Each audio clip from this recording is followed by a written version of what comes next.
نبی پاک نے حضرت رقیہ اور ان کے شوہر عثمان بن عفان سے ہجرت کرنے والے پہلے قافلے میں شامل ہونے کا کہا تھا۔ حضرت خدیجہ وہ ماں جو پہلے ہی اپنے شیرخوار بچوں کو دفنا چکی تھیں، اب انہیں اپنی ایک اور بچی کو دور بھیجنا تھا، یہ جانے بغیر کہ اسے دوبارہ دیکھ پائیں گی یا نہیں۔ قریش بے رحم تھے اور حبشہ کا سفر بہت طویل تھا، مکہ سے کئی دن بلکہ شاید کئی ہفتوں کی مسافت پر۔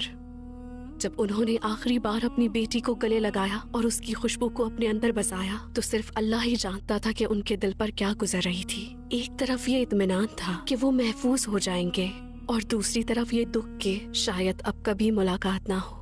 دشمنوں کی نفرت اتنی بڑھ گئی کہ اپنے سخت ترین حربے استعمال کیے۔ انہوں نے مسلمانوں کو معاشرے سے مکمل طور پر الگ تھلگ کر دیا۔ قریش کا فرمان واضح تھا، کوئی ان سے بات نہیں کرے گا، کوئی ان کے ساتھ تجارت نہیں کرے گا، کوئی ان سے شادیاں نہیں کرے گا۔ اور یوں اس بے رحم بائیکاٹ کا آغاز ہوا۔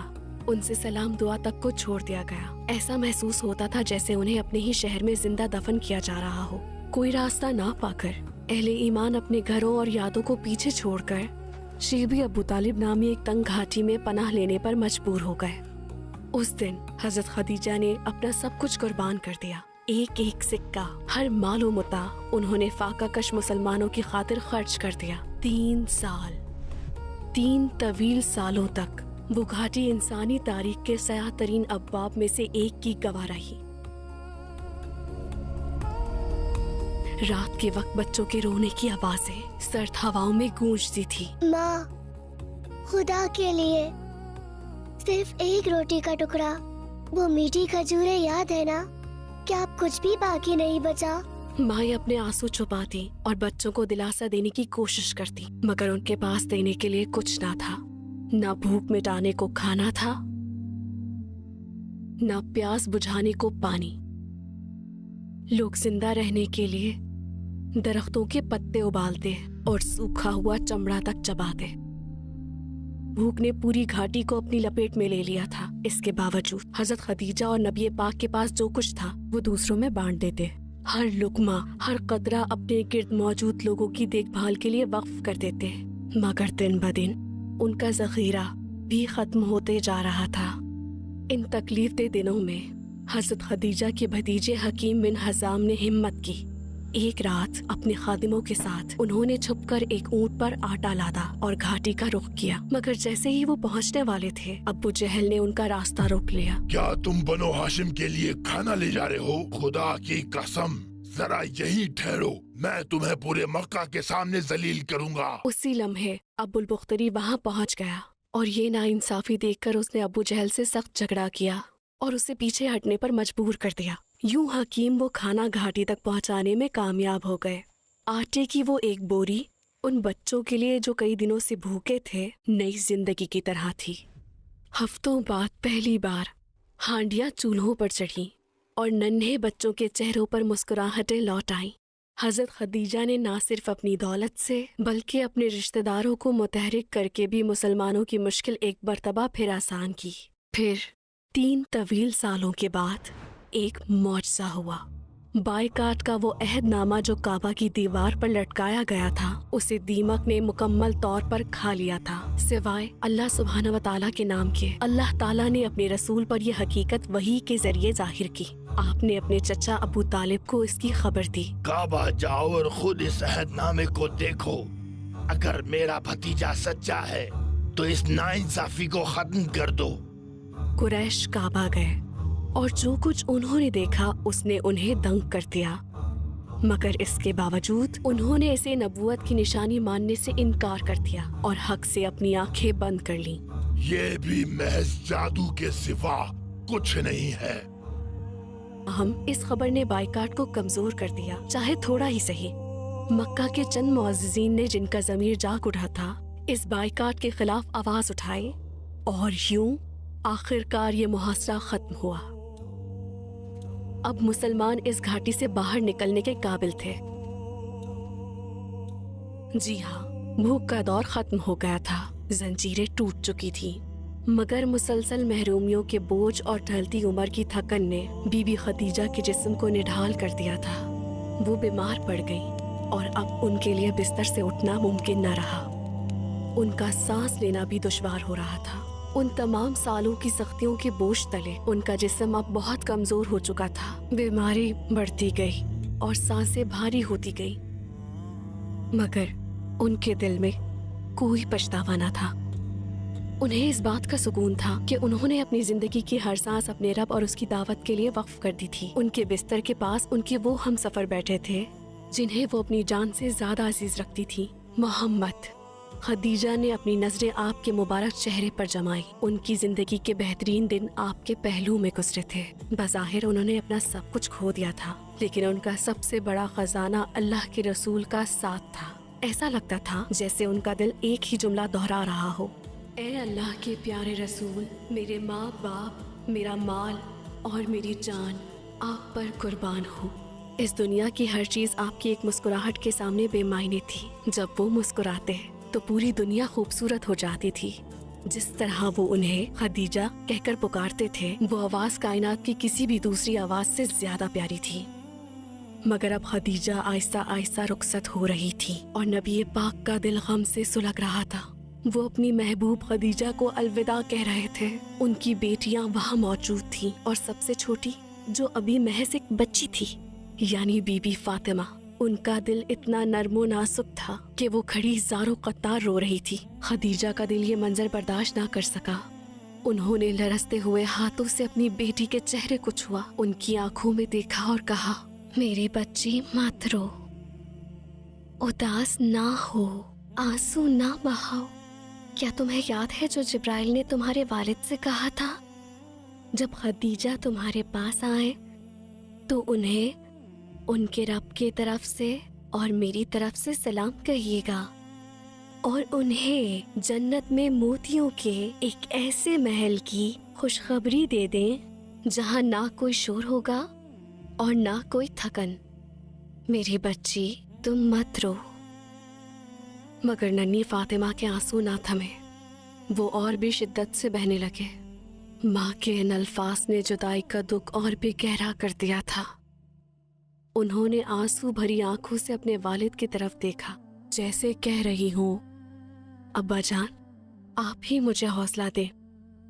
نبی پاک اپنی بیٹی کے اس دکھ میں برابر کے شریک تھے، اور وہ اپنی محبوب خدیجہ کے چہرے سے نظریں نہیں ہٹا پا رہے تھے۔ آپ ان سے کتنی گہری محبت کرتے تھے اور ان پر کتنا مکمل بھروسہ تھا۔ 25 سالوں تک وہ آپ کی رفیق حیات رہی، ہر قدم پر وہ ساتھ تھی۔ وہ ان کی خدیجہ تھی اور اب وہ عظیم ساتھی اپنی جان اپنے رب کے سپرد کر رہی تھی۔ آپ کے مبارک چہرے پر گہرا دکھ تھا، مگر ساتھ ہی اللہ کی رضا پر راضی رہنے والے دل کا سکون بھی تھا، کیونکہ اب وہ موتیوں کا محل جس کا ان سے وعدہ کیا گیا تھا ان کا منتظر تھا۔ خدیجہ نے آخری بار اللہ کے رسول کے چہرے کی طرف دیکھا، پھر اپنے بچوں کو دیکھا اور خاموشی سے اپنی روح اپنے رب کے حوالے کر دی۔ خدیجہ اپنے خالق سب سے زیادہ رحم کرنے والے کی طرف لوٹ گئیں۔ فضا میں صرف آنسو اور غم تھا، اور صرف یہی الفاظ گونج رہے تھے، انا للہ و انا الیہ راجعون۔ بے شک ہم اللہ ہی کے ہیں اور ہمیں اسی کی طرف لوٹ کر جانا ہے۔ وہ خاتون جنہیں دنیا میں رہتے ہوئے ان کے رب نے سلام بھیجا تھا، اب وہ اس سلام بھیجنے والی ہستی کے پاس پہنچ چکی تھی۔ خدیجہ اس دنیا سے رخصت ہو گئی۔ وہ اپنے پیچھے نہ صرف یتیم بچے چھوڑ گئیں، بلکہ ایک نبی کے دل کی طاقت اور پوری امت کے لیے ایک راستہ بھی چھوڑ گئیں۔ وہ لڑکا جس کی انہوں نے پرورش کی تھی، زید، ایک دن اسلامی لشکروں کی قیادت کرنے والے تھے اور قرآن کا نور دور دراز علاقوں تک لے جانے والے تھے۔ وہ بچہ جو ان کی گود میں پلا بڑا، علی، وہ علم کا دروازہ اور ایک دن مسلمانوں کے امیر بننے والے تھے، اور ان کی لاڈلی بیٹی فاطمہ جنہیں وہ اپنی جان سے زیادہ چاہتی تھی، پاکیزگی کی علامت بننے والی تھی۔ وہ حسن اور حسین کی ماں بننے والی تھی جن سے ان کے والد کی نسل چلے گی، اور اسلام کا وہ پیغام جسے نبی پاک نے اپنے کاندھوں پر اٹھایا تھا صدیوں بعد کروڑوں انسانوں تک پہنچنے والا تھا۔ ہماری ماں خدیجہ کی قربانی نبی پاک کی فتح کی صورت میں ہمیشہ زندہ رہنے والی تھی۔ ان کی وفات کے برسوں بعد بھی نبی پاک اپنی خدیجہ کو محبت اور تڑپ کے ساتھ یاد کرتے تھے۔ دہائیوں بعد بھی جب ان کا نام لیا جاتا تو آپ کی آنکھیں آنسوؤں سے بھر جاتی۔ برسوں بعد ان کا تذکرہ کرتے ہوئے آپ نے فرمایا، اللہ نے مجھے خدیجہ سے بہتر کوئی زوجہ عطا نہیں فرمائی۔ جب لوگوں نے میرا انکار کیا وہ مجھ پر ایمان لائیں، جب لوگوں نے مجھے جھٹلایا انہوں نے میری سچائی کی گواہی دی، جب کسی نے مجھے کچھ نہ دیا انہوں نے اپنے مال سے میری مدد کی، اور اللہ نے مجھے ان کے ذریعے اولاد سے نوازا۔ سچ تو یہ ہے کہ کچھ محبتیں لازوال ہوتی ہیں۔ جب خدیجہ اپنے رب سے ملی تو وہ کوئی اختتام نہیں تھا بلکہ ایک لامتناہی ملاپ کا آغاز تھا، کیونکہ وہ جگہ جہاں وہ دوبارہ نبی پاک سے ملیں گی وہ جنت ہے، ایک ایسی جگہ جہاں پھر کبھی جدائی نہیں ہوگی۔ یہی وجہ ہے کہ ان کا نام اور ان کی محبت نبی پاک کے دل میں ہمیشہ کے لیے زندہ رہی۔ یہی وہ وراثت ہے جو ہماری ماں حضرت خدیجہ نے ہمارے لیے چھوڑی ہے، مال و دولت یا جائیداد نہیں بلکہ نبی پاک کی بے لوث محبت۔ اس محبت کا مطلب یہ ہے کہ ہم یہ کہہ سکیں، اے اللہ کے رسول، آپ کو پتھر مارے گئے، آپ بھوکے رہے، آپ کو آپ کے گھر سے نکالا گیا اور آپ اپنی امت کی خاطر راتوں کو روئے، آپ ہی کی بدولت یہ پیغام مجھ تک پہنچا ہے، لہٰذا اب میں بھی آپ سے اپنے مال، اپنی اولاد اور اپنی جان سے زیادہ محبت کرتا اور کرتی ہوں، بالکل ویسے ہی جیسے ہماری ماں خدیجہ نے کی تھی۔ آپ سے محبت کا مطلب آپ کے لیے تڑپنا اور یہ کہنا ہے کہ کاش میں آپ کو ایک بار دیکھ سکتا، آپ کے پاس بیٹھ سکتا اور آپ کو اپنے تمام دکھ سناتا۔ ان سے محبت کا مطلب یہ ہے کہ ہر قدم اٹھاتے اور ہر لفظ بولتے ہوئے آپ کا دل لرز جائے اور آپ خود سے پوچھے، اگر اللہ کے رسول مجھے اس وقت دیکھ رہے ہوتے تو کیا وہ مسکراتے؟ جب آپ سے محبت کی سب سے بڑی دلیل کی بات آتی ہے تو وہ آپ کے نقش قدم پر چلنا اور آپ کے مشن کو اپنا مشن بنانا ہے، کیونکہ آپ کی سنت اور آپ کا مبارک راستہ اس آخری زمانے میں بھٹکی ہوئی انسانیت کے لیے ہمیشہ ایک درست رہنمائی رہا ہے۔ نبی پاک سے محبت کا مطلب اپنی زندگی کو ان کی سنت سے خوبصورت بنانا ہے۔ جان لیں، اللہ کی خوشنودی کا واحد راستہ اس کے رسول کے نقش قدم پر چلنا ہے۔ اب آپ کی باری ہے۔ ہماری ماں خدیجہ کی سب سے بڑی جرت اللہ کے رسول کی پیروی کرنا اور وہ پہلا قدم اٹھانا تھا جب باقی سب ہچکچا رہے تھے، اور آج ان کی یہی جرت آپ کے دل میں ایک سوال چھوڑتی ہے، میرا پہلا قدم کیا ہوگا؟ شاید آپ کا پہلا قدم آپ کا حجاب ہو، وہ وعدہ نبھانا ہو جو آپ نے آئینے کے سامنے کھڑے ہو کر اپنے رب سے کیا تھا، خود سے یہ کہتے ہوئے کہ میں اس بار یہ کر دکھاؤں گی۔ یا شاید آپ کا پہلا قدم آپ کی نماز ہو، وہ ملاقات جو کبھی آپ کے کاندھوں پر بوجھ محسوس ہوتی تھی مگر جس لمحے آپ کی پیشانی زمین کو چھوتی ہے باقی ہر چیز خاموش ہو جاتی ہے۔ اس خاموشی میں، سجدے کے اس لمحے میں آپ کو آخرکار احساس ہوتا ہے کہ جس نماز کو آپ بوجھ سمجھ رہے تھے وہی واحد چیز ہے جس نے آپ کو سنبھال رکھا ہے۔ مگر میں جانتی ہوں پہلا قدم اٹھانا آسان نہیں ہے۔ آپ کے اندر سے آوازیں آتی ہیں، اب بہت دیر ہو چکی ہے، تم نے بہت غلطیاں کی ہیں، کیا اللہ تمہیں قبول کرے گا؟ تم نے پہلے بھی کوشش کی تھی اور ہار مان لی تھی، مگر یہ جان لیں آپ کے رب کو اس سے فرق نہیں پڑتا کہ آپ کتنی بار گرے، بلکہ وہ دیکھتا ہے کہ آپ کتنے خلوص کے ساتھ اس کے دروازے پر آتے ہیں۔ جب آپ کہتے ہیں میں واپس آ گئی ہوں تو وہ کبھی نہیں پوچھتا کہ تم اب تک کہاں تھے۔ اپنے رب کا وعدہ یاد رکھیں، اگر میرا بندہ میری طرف چل کر آتا ہے تو میں اس کی طرف دوڑ کر آتا ہوں، اور اب اپنا پہلا قدم اٹھائیے، ڈریے بالکل نہیں، کیونکہ اللہ اسے کبھی تنہا نہیں چھوڑتا جو اس پر بھروسہ کرتا ہے۔ جی ہاں، ہماری ماں خدیجہ کی کہانی یہاں ختم ہوتی ہے۔